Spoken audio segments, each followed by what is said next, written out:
អនុប្រធានព្រឹទ្ធសភាកម្ពុជាបានចោទប្រកាន់ថៃលើឆាកអន្តរជាតិថាបានបន្លឺសម្លេងខ្មោចលងដែលរំលោភលើសេចក្តីថ្លៃថ្នូររបស់មនុស្ស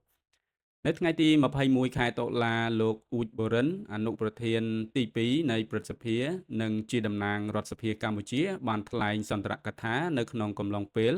នៃការពិភាក្សាទូទៅនៃមហាសន្និបាតលើកទី151នៃសហភាពអន្តរសភា IPU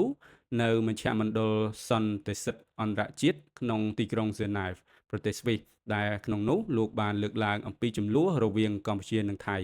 អនុប្រធានព្រឹទ្ធសភាបានថ្លែងថាប្រទេសថៃកំពុងប្រើប្រាស់ប្រតិបត្តិការផ្លូវចិត្ត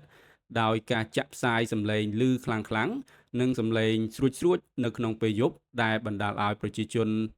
ខ្មែរដែលរស់នៅតាមតំបន់ព្រំដែនមានការភ័យខ្លាចលោកបានមានប្រសាសន៍ថែមទៀតថាទោះបីជាសកម្មភាពនេះមិនមែនជាការវាយប្រហារលើអគារឬសំណង់ណាមួយក៏ដោយ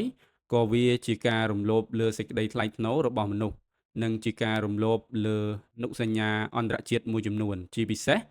កតិកាសញ្ញាអន្តរជាតិស្តីពីសិទ្ធិពលរដ្ឋនិងសិទ្ធិនយោបាយលោកបានអះអាងទៀតថាថៃកំពុងធ្វើសកម្មភាពដែល